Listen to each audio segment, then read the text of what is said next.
사람들에게는 저마다 머릿속에 각인된 장소가 있습니다.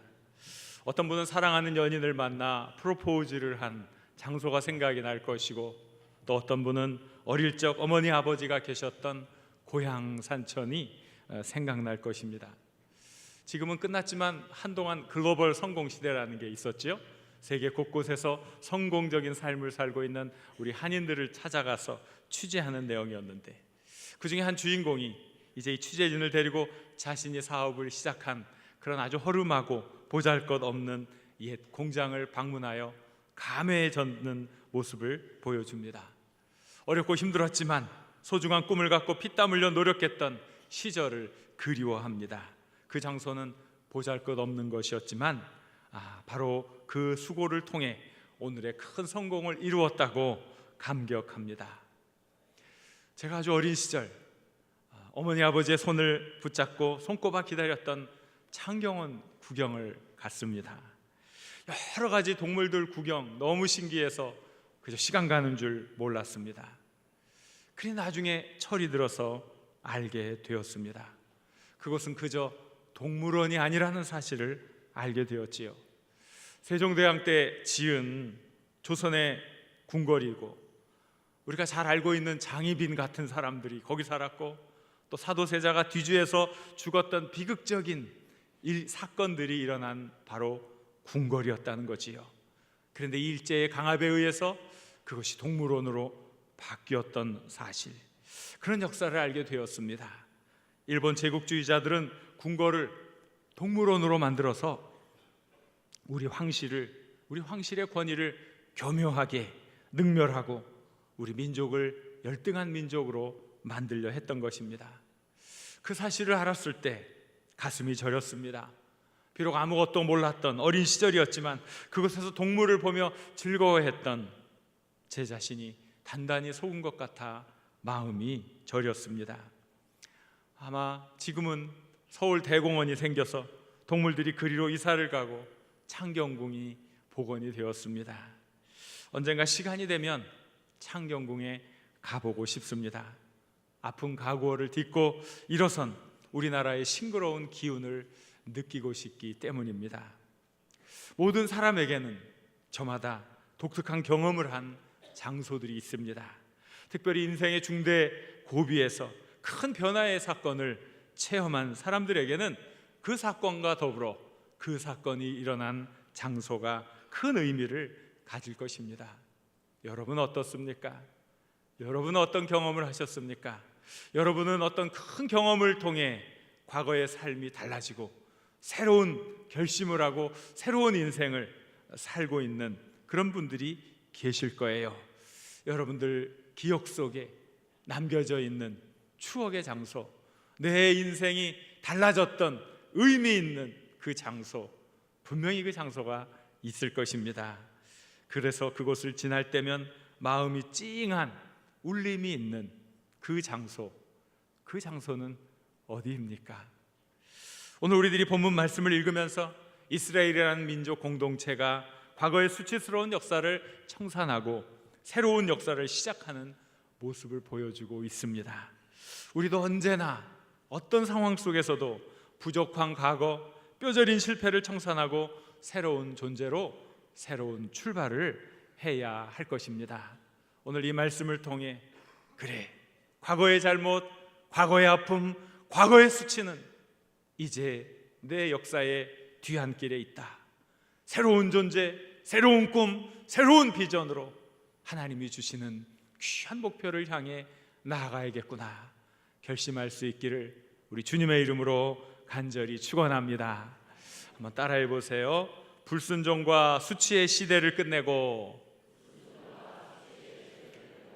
새 시대를 열어가자. 이제 말이 기니까 따라하기가 힘들죠? 옆에 있는 분에게 새 시대를 열어가십시오 이렇게 한번 해보세요. 새 시대를 열어가십시오. 그래요, 이스라엘 백성들이 이집트에서 400년 동안 종살이를 했어요. 너무나 고통스러운 시간이었습니다. 그들이 부르짖고 하나님이 모세를 준비시켜서 그로 하여금 이집트를 탈출하게 했습니다.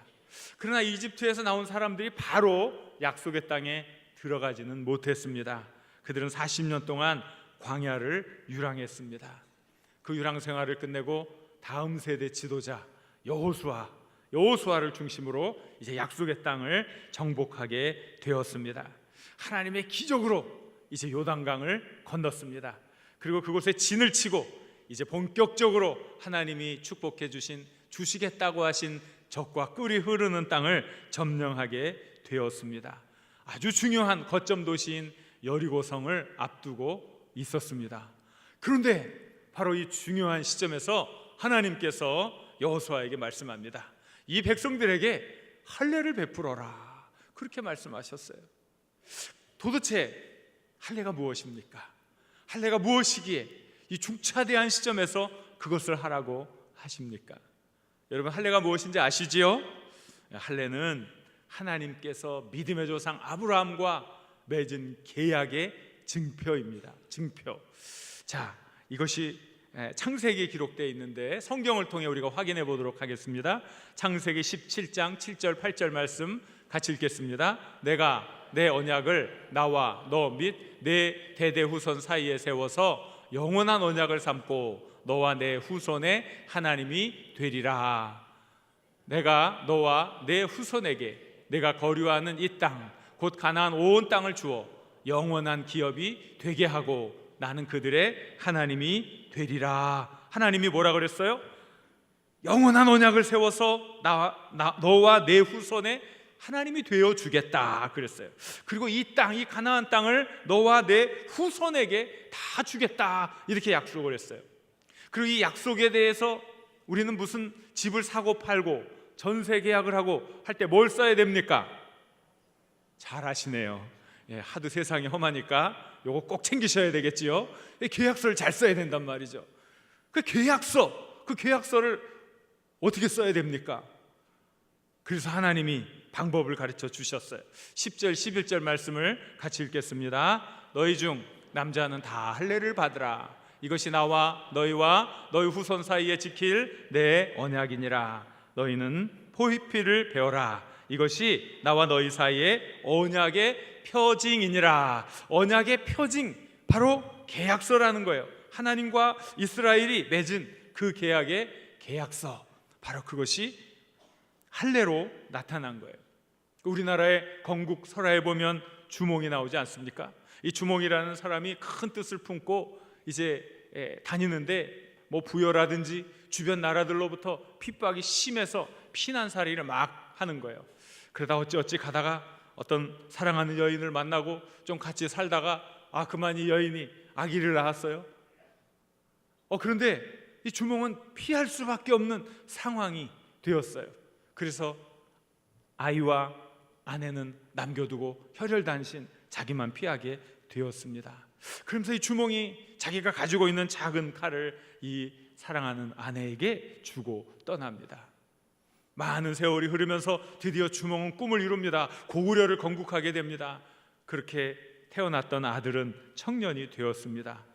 그리고 신분을 숨기고 살던 이 아들이 이제 아버지를 찾아가게 됩니다. 뭘 가져갔을까요? 잘 모르시는군요. 뭘 가져갔을까요? 아버지가 남긴 칼을 가지고 갔겠지요. 그 칼이 어떤 역할을 하겠어요? 이것은 내가 너의 아버지다, 이 칼을 가지고 있는 자가 바로 나의 아들이다 하는 걸 알려주는 결정적 증거물 아닙니까? 그러니까 그 칼을 잘 가지고 가야지요. 아버지와 아들의 끈을 이어주는 결정적 증거물이기 때문에 말입니다. 할례가 그와 같은 거예요. 하나님께서 너에게 이런 축복을 주시겠다, 이런 은혜를 주시겠다 그러면서 계약 문서를 우리에게 주신 거예요. 언약의 표징이다 그랬어요.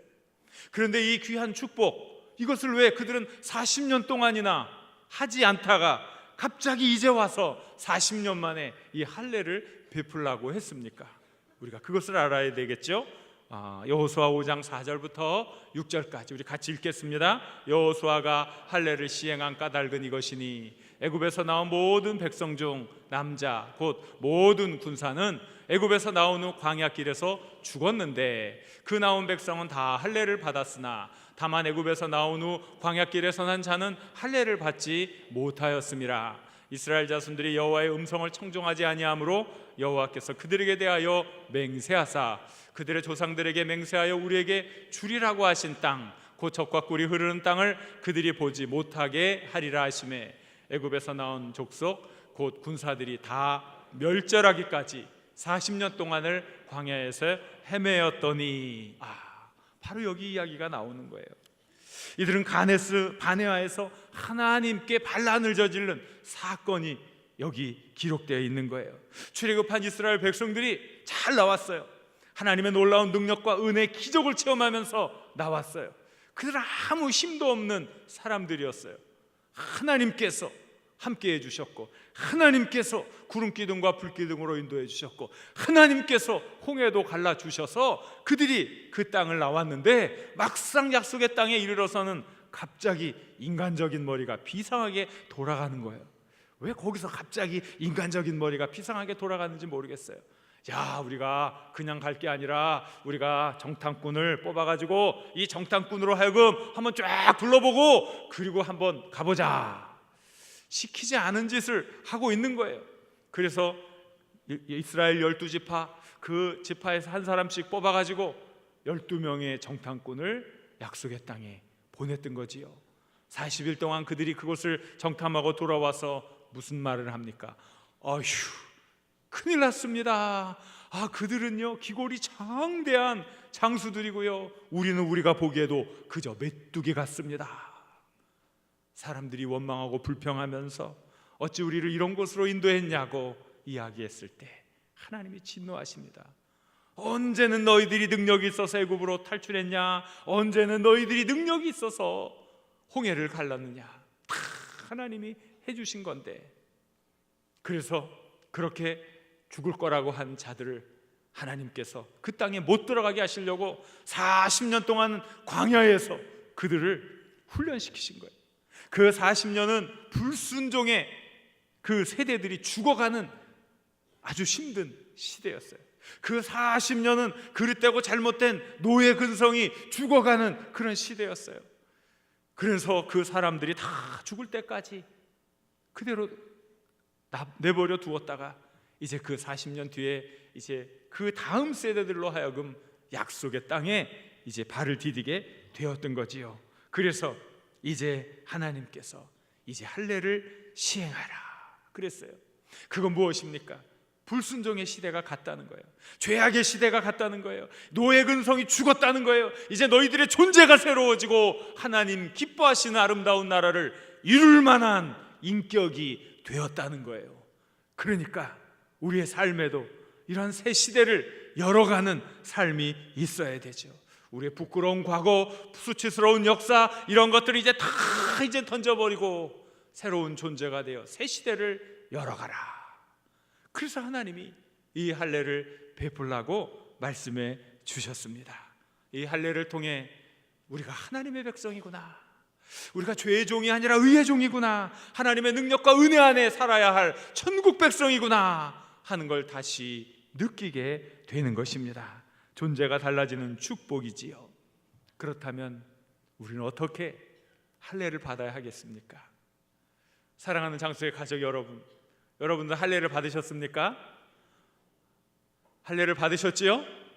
오늘 할례 안 받은 사람 성찬에 참여 못합니다. 할례를 받는다는 건 뭐예요? 예수 그리스도를 나의 구세주로 고백하는 이 믿음, 이것이 할례를 받은 거예요.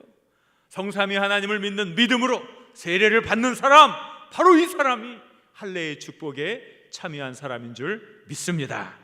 여러분, 우리가 예수를 구세주로 고백할 수 있기를 바랍니다.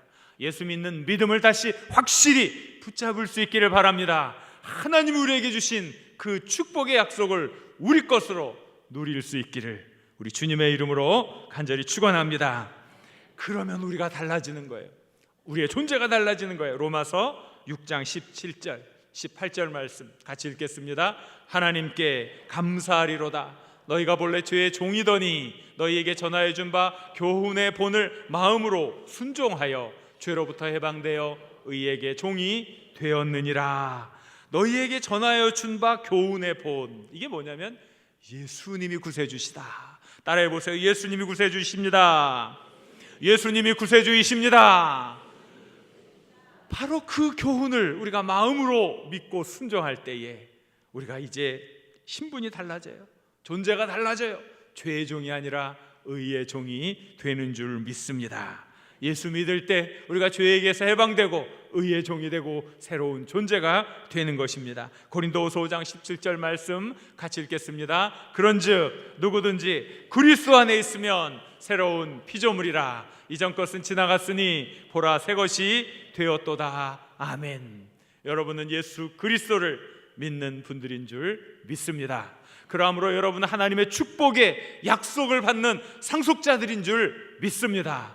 하나님의 거룩한 피조물, 새로운 피조물인 줄 믿습니다. 옆에 있는 분에게 축복해 주세요. 당신은 새로운 피조물입니다. 당신은 새로운 피조물입니다.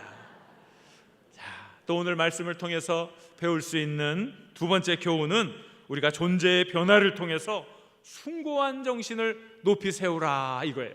우리 길죠 너무? 우리 자막을 보고 같이 읽겠습니다. 존재의 변화를 통해서 숭고한 정신을 높이 세우라. 존재의 변화가 중요한 거예요. 존재, 인격의 변화, 하나님이 원하시는 게 바로 그거지요. 자, 여호수아서 5장 8절 같이 읽겠습니다. 또 그 모든 백성에게 할례 행하기를 마침에 백성이 진중 각 처소에 머물며 낫기를 기다릴 때에. 자, 백성들이 하나님의 말씀에 순종해서 할례를 받았어요. 그리고 이제 아프니까 끙끙 앓아 누워 있는 거예요. 지금 이것이 바로 5장 8절의 내용입니다. 이게 참 어려운 일이죠. 자, 그런데 왜 이 시점에서 할례를 받으라고 했는지 우리가 한번 생각해 볼 필요가 있어요. 한 절이지만 아주 중요한 의미가 여기 담겨 있다는 것이죠. 이스라엘이 지금 어디에 진을 치고 있습니까? 여러분 잘 모르시죠? 이스라엘이 지금 어디에 진을 치고 있습니까? 이스라엘은 기적 가운데, 하나님의 기적 가운데 어디를 건너왔어요? 요단강을 건너왔어요. 놀라운 축복이죠. 아마 이 사람들은 깜짝 놀랐을 거예요. 야, 하나님은 살아계시는구나. 우리 어머니 아버지는 호계가 쫙 갈라지는 거, 그 기적을 체험했다고 그랬는데 내가 잘 못 믿었는데, 아, 요단강이 정말 물이 마르고 우리가 건너왔네, 하나님 살아계시네 하면서 이 사람들이 다음 세대가 하나님을 찬양했을 거예요. 그리고 기쁨 가운데 건너왔어요. 기적을 체험했어요. 그리고 나서 딱 진을 쳤는데 알고 봤더니 이 앞에는 다 누가 있어요? 이 앞에는 여러분이 있는데, 제 앞에는 여러분이 있는데 이 앞에는 다 적군이 있단 말이에요. 적군이 다 있잖아요. 그 뒤에는 뭐가 있어요? 그새 잊어버리셨어요? 뒤에는 뭐가 있어요? 요단강이 있어요. 요단강. 자, 우리가 군대는 안 갔다 왔지만 적군이 앞에 다 있고 뒤에는 강이 있고 우리가 이게 진을 쳤다 그러면 이게 무슨 짓이에요? 무슨 짓? 이거 여기다 진을 치면 안 되는 거예요. 이런 걸 뭐라 그랬냐면 유식하게 배수의 진이라고 그래요. 배수의 진. 적군이 막 몰려오면 싸우다가 도망가려고 보다가 강물에 빠져 죽는단 말이에요. 여기에 진을 칠 때는 특별한 목적이 있을 때만 치는 거예요. 죽기 살기로 싸우고 죽자. 그러지 않고는 여기 진을 쳐서는 안 된다는 거예요. 그 상황에서 눈이라도 부릅뜨고 적군이 오는지 아는지 살펴봐야 되는데 무기든 남자들이 지금 다 뭐 하고 있어요? 끙끙 앓아 누워있어. 아이고 아파, 아이고 아파. 반창고 불 붙이고. 그때는 반창고가 없었겠지요. 아프니까. 자, 도대체 여러분 이게 상식적으로 우리가 이해할 수 있는 일입니까? 이해가 안 되는 부분입니까? 우리 같으면 이것을 하나님이 하라고 그랬다고 그래가지고 쉽게 순종할 수 있는 일입니까? 아니면 잘 안 되는 일입니까? 물어보는 제가 조금 그래요. 너무나 무모하기 짝이 없어요. 너무나 비상식적인 일이에요. 그런데 하나님이 그렇게 무모하게 명령해 주셨는데 이 사람들은 참 무모하게 그 명령에 순종하고 있었어요.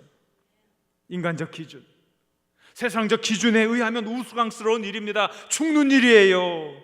그런데 하나님이 원하시는 게 바로 이것이란 말이에요. 하나님 뭘 원하십니까? 우리가 죽는 거예요. 왜? 우리가 죽어야 우리의 존재가 변화되기 때문에 그런 거예요. 우리는 전쟁 수행 능력이 중요하다고 생각하는데 하나님은 전쟁 수행 능력이 중요한 게 아니라 우리의 거룩함이 더 중요하다고 보시는 거예요. 하나님은 우리의 능력보다 우리의 존재를, 우리의 인격을 더 소중하게 여기시는 거예요. 우리의 삶이 달라지기를 원하는 거예요. 그럴 땐 욕심의 자아가 죽기를 원하시는 거예요. 그게 신앙이기 때문에. 에베소서 4장 22절부터 24절까지 우리 같이 읽겠습니다. 너희는 유혹의 욕심을 따라 썩어져가는 구습을 따르는 옛사람을 벗어버리고 오직 너희의 심령이 새롭게 되어 하나님을 따라 의와 진리의 거룩함으로 지으심을 받은 새 사람을 입으라. 지금 이스라엘 사람들은 400년 종살이에 찌든 노예 근성이 죽어가고 있는 거예요. 그럴 때고 잘못된 인간적 경험과 판단, 지식, 능력들이 죽어가고 있는 거예요. 그리고 오직 하나님, 오직 믿음, 거룩한 새 존재, 거룩한 새로운 인격으로 새로운 미래를 준비하고 있었던 것입니다. 어제가 어떤 날인 줄 아십니까? 3.1절이지요. 3.1운동이 일어난 지 95년이 되었습니다. 저는 우리 민족 역사에 3.1 독립만세 운동이 있었던 사실이 얼마나 자랑스러운지 모릅니다. 일본 제국주의의 침략과 강압적 수탈에 자지러지지 않고 우리 민족이 굴욕적인 한일 강제 병합 9년 만에 독립선언서를 만천하에 내놓았습니다. 세상은 힘 있는 나라 편인 것 같지만 타민족을 침략하여 자기 욕심을 채우는 야만적 속성을 가진 나라는 결코 존경받을 수 없습니다. 오등은 자의 조선의 독립국인과 조선인의 자주민임을 선언하노라.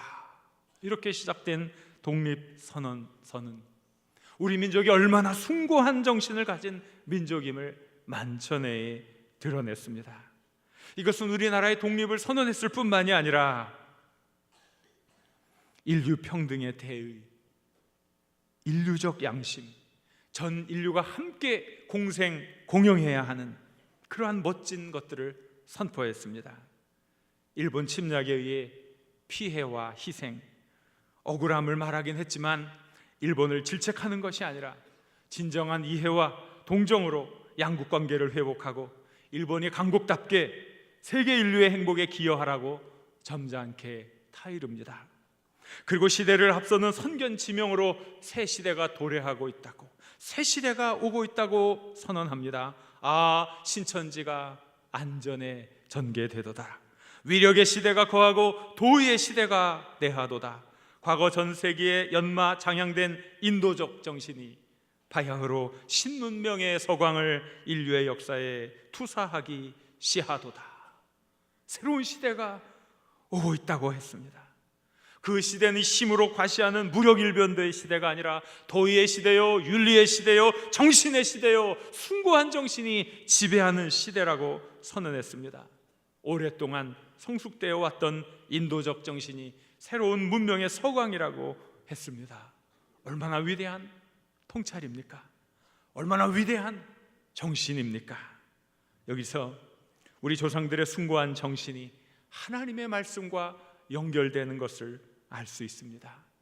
로마서 14장 17절 말씀 우리 같이 읽겠습니다. 하나님의 나라는 먹는 것과 마시는 것이 아니요 오직 성령 안에 있는 의와 평강과 희락이라.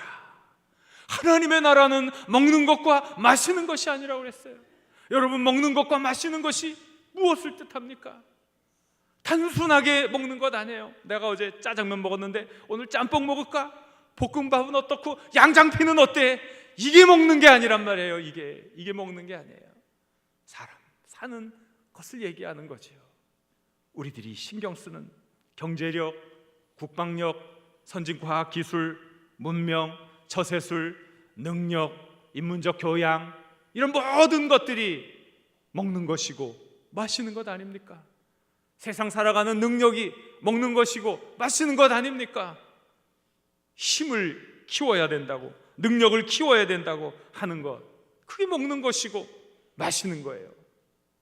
그런데 정녕 하나님의 나라는 그런 것이 아닙니다. 하나님의 나라는 오직 성령 안에 있는 의와 평강과 희락이라.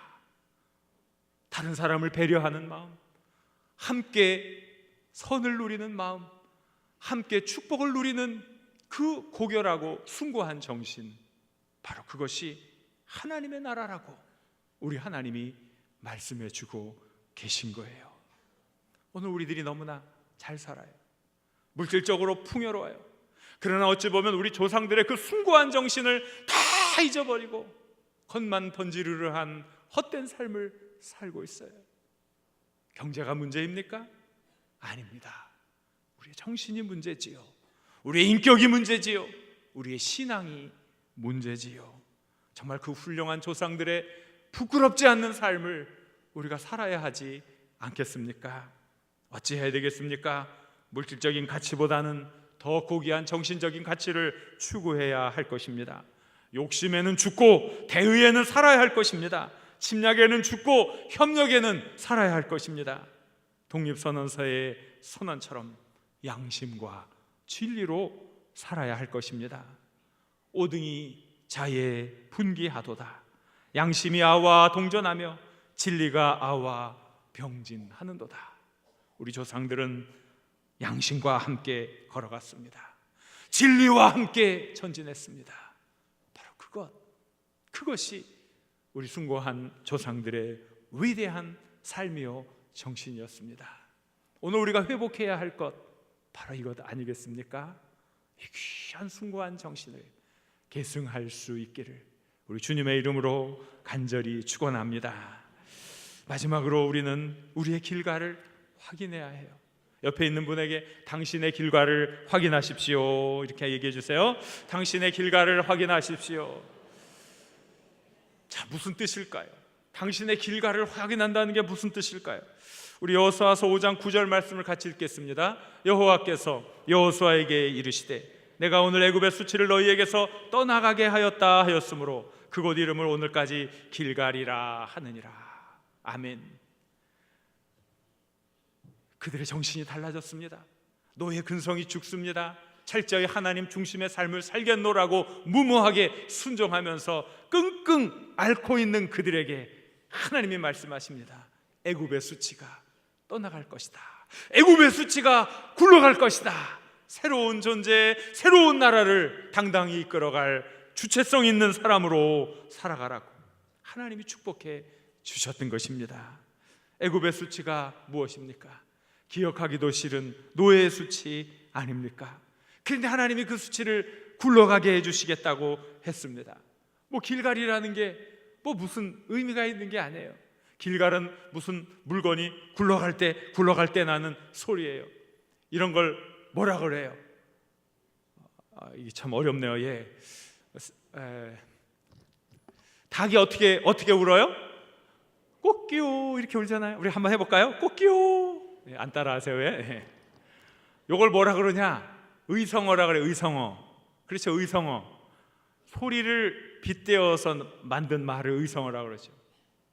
의태어라는 말은 모양을 이렇게, 그래서 이제 어떤 것이 떼굴떼굴 굴러간다. 그럼 굴러가는 모양을 따라 만든 말을 의태어라 그러잖아요. 그러니까 말하자면 소리를 그냥 듣고 한 거예요. 길갈이 특별한 의미가 있는 게 아니에요. 어떤 물건이 막 굴러갈 때 여기저기 부딪히면서 나는 소리, 아이고 이렇게 굴러가는구나. 바로 그거예요. 뭘 말합니까? 우리의 수치가 굴러가는구나. 우리의 수치가 사라지는구나. 느껴지는 거예요. 그래서 새로운 존재로 새로운 역사를 만들어가는 출발점이 되어주는 거예요. 우리도 우리의 삶의 순간순간 이런 길갈의 체험이 있어야 돼요. 우리의 수치스러운 과거가 정리되고 새 출발을 할 수 있는 기쁨의 장소, 능력의 장소, 새로운 깨달음을 얻는 삶의 경험들이 있어야 되는 거예요. 그래서 우리들이 이런 길갈의 체험이 많이 있어야 돼요. 그래야 우리의 인격이 계속 발전하고 우리의 삶이 발전하고 우리의 신앙도 발전하기 때문에 그런 것입니다.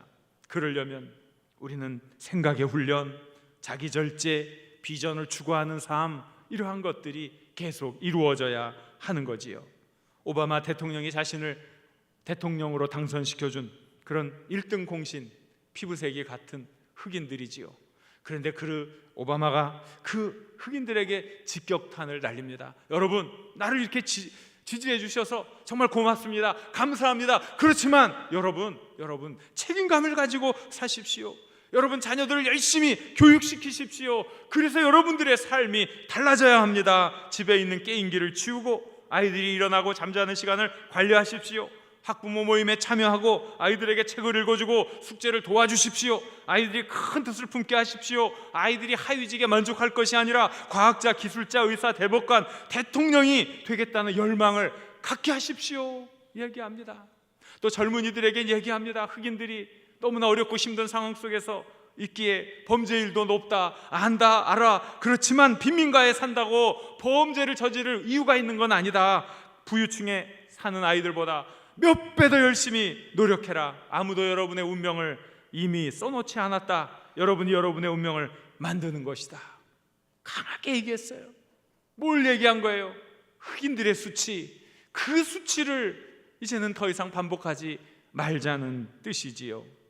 우리는 여전히 일본과 앙숙입니다. 일본은 과거 우리나라를 무력으로 억눌렸고 지금도 과거의 잘못을 반성하지 않고 역사를 왜곡하고 있습니다. 아직도 과거의 아픔, 과거의 상처, 과거의 수치가 청산되지 못한 것입니다. 그 수치를 굴러가게 하려면 어찌해야 합니까?